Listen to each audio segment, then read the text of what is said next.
Game Informer, the magazine, is all of a sudden, seemingly out of the blue, closing down after, I think, 33 years in the biz. Mm-hmm. This was actually quite surprising to me, and I felt a little gutted. I'm not going to lie. Maybe not gutted, but, I felt targeted. I know. Because I literally just subscribed. I had literally just sent them my money, and they were like, "Ha! No magazines for you, doofus." But I think I still will get an issue or two. I think you will. You should. They did say that they're sending out their last issue, and then it's over. And which is crazy because Game Informer has been the magazine that I think of when I think of gaming magazines. Game Informer, like Nintendo Power.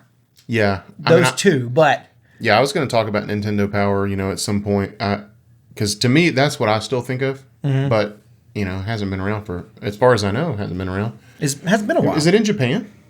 I think that there's something in Japan that they sell at the Nintendo store. Yes, there is, and because they recently released like an English version of it, which was a little weird that they even did that. Yeah, I had it. I bookmarked it. I have it somewhere because I thought maybe it might be cool to look at on a stream sometime. But yeah, I don't know what it's called. I don't think it's Nintendo Power. I don't think so either. But Game Informer, it has been the main one. Obviously, Game Informer was owned by GameStop, so a lot of people ran across Game Informer via GameStop. It came with, like, if you were a GameStop Pro member, you got a subscription, like a digital subscription has been the recent thing that you got when you were a member of GameStop. But now, not too long back, Game Informer announced that they were kind of not splitting off from GameStop, but making it so that you could subscribe and get a physical version of the magazine completely separate from GameStop. They kind of distanced themselves a little bit. They were a little compartmentalized, maybe. Yes, exactly. Yeah. I don't think they were trying to hide the GameStop connection, but they definitely weren't making you do both. Right, and so I have been getting the physical the magazine not too long though. I've only got a handful of subscriptions or magazines, but I've been loving reading them, and that's why this was such a gut punch, because it seemed like now I've got this thing that I've just loved getting back into.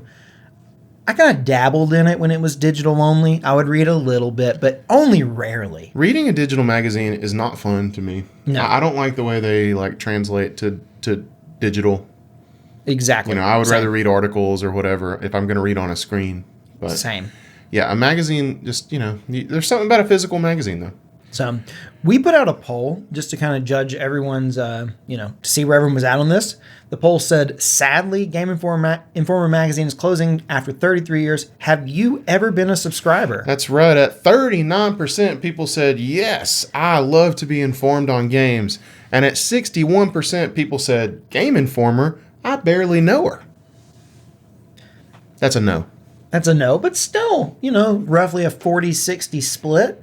Yeah. That's a pretty decent number of people who have... Well, it's been around for so long, and, people grow up seeing it at GameStop. I'm not surprised that a pretty big chunk has had, I mean, I don't know. I don't know that I ever had a subscription, but... You just did. I don't know that I did, Randy. But I definitely didn't have one when I was younger, but I did, procure some Game Informer magazines. So I figure there's probably some yeses in here that are kind of like that too. Or maybe there's some no's who still read it, but, maybe didn't sub. Yeah, exactly.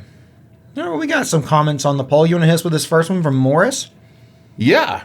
This is from Morris Dennison, who said, I was for about 10 years, turned 18, and threw them away. Now it's one of my biggest collecting failures, like selling my GameCube collection or my PS2 collection. And my initial reaction here is how many GameCubes and PS2s did you have? Because, that's awesome.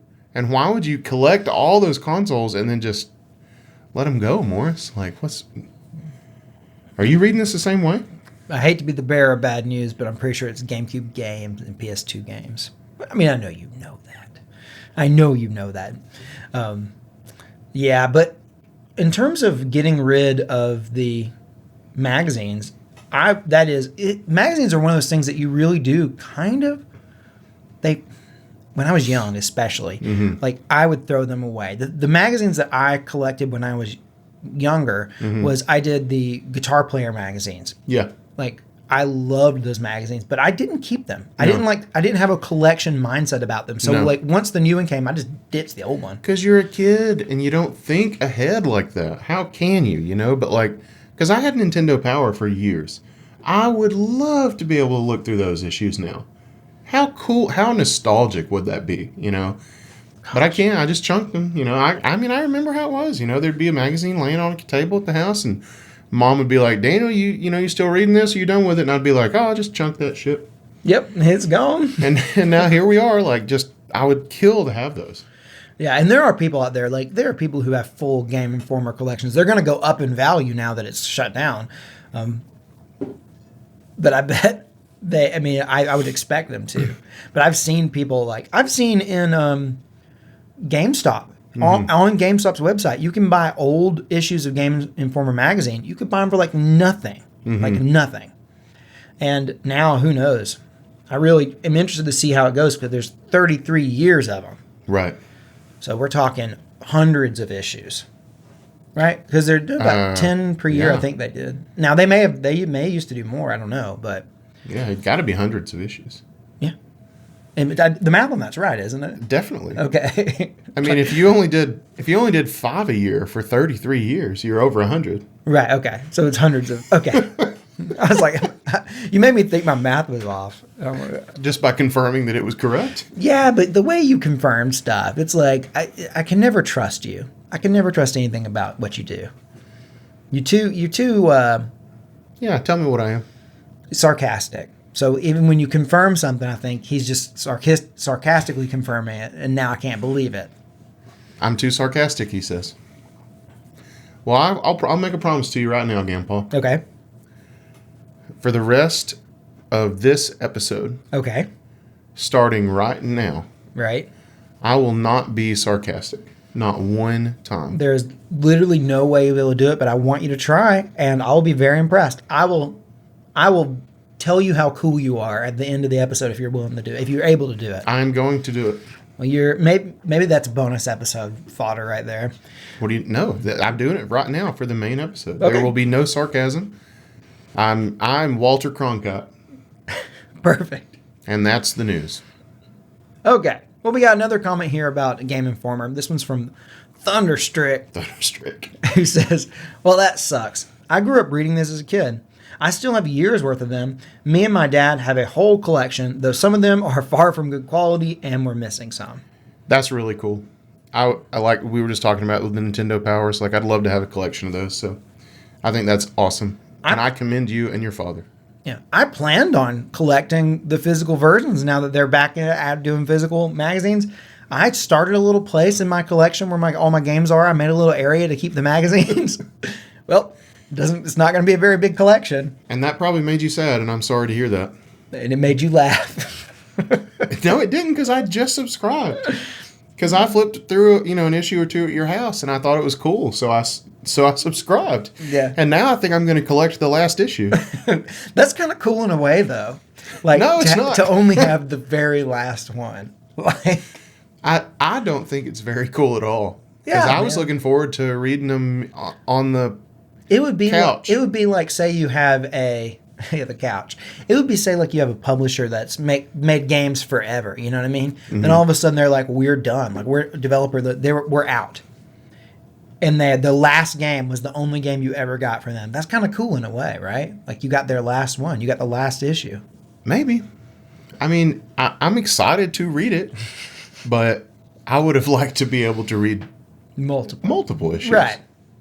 We should be clear that if you are a Game Informer subscriber, they are prorating refunds. I think you do have to reach out to them via email. Yeah, At least that's what the email said. I'm going to do that this week because we were talking about that yesterday, and apparently they just won't send me my money back. I have to ask for it back. So cool. I think that's great. Like, I think that makes a lot of sense, and I'm happy to do my part. Yeah, you're going to need to. All right, we got another comment here. Hit us this one from Daniel. Not you, Daniel. A different Daniel. No, this is Daniel Tilleroo. Okay? Daniel Tilleroo said a long time ago, I can still remember when you would get them for free when you bought a game. Okay, jokes don't count as sarcasm. I agree. That was an American Pie lyrics. That was not a joke. Right. I mean, it was a joke, but it wasn't sarcasm. Right. Okay. A long time ago, when you would get them for free when you bought a game. That's the comment. I also remember that. That's like a core memory. I remember that. Yeah. At I mean, GameStop. like GameStop, they just have a stack of them there, and they just like be like, "Here, take one." Yeah. And I would take one, and then I would maybe just browse through it and then throw it away. That's exactly what I would do.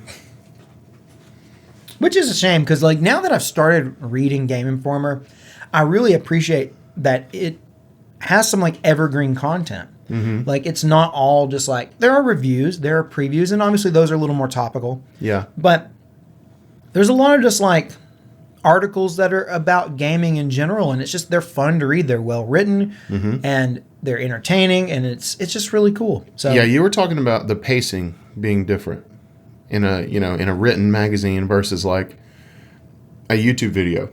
Yeah. Which I thought was interesting because a YouTube video, it's all about retention, right? Like at any moment, right? And we're very aware of this. At any moment, you could click away from this video, right? And it would devastate us. We'd cry. It would hurt. I wouldn't cry. I might have agreed with Randy in a past life, but since I'm not being sarcastic, I'm just going to let you know I wouldn't cry. But I hope that you don't do that. But a magazine knows that you're not clicking off of it because you're reading on the toilet. Yeah. Or on the couch. On the toilet. That's where you read it. Yeah. So anyway, I just thought that was interesting because it's true. Like, and that maybe is a dying thing. It very well could be. I mean, like, I get a lot of my gaming news. Obviously, don't get it from a magazine. I get it from like VGC or just from YouTube videos, or like Nintendo will post things on their Twitter account or whatever. Like there are lots of ways to get news quick. Yes. So relying on a gaming magazine for news that isn't going to work. So they have to go with things like these articles where it's more just like these thought pieces on video games, or they can do reviews and previews, like those things. But even those are sort of time sensitive. Yeah. Because the day that it comes out that you can put a review out, everyone posts their YouTube videos at that very moment. And a magazine might take you a couple weeks to get to you. So you may know all you want to know about Star Wars Outlaws. Right. Before the magazine gets to you. And you're like, well, it's kind of too late. Yeah. So they definitely have to approach it, from a different angle. Mm-hmm. And I think that is a little... I think I would have thought, if I could get the magazines, that was refreshing. I did. I do, certainly. Yeah.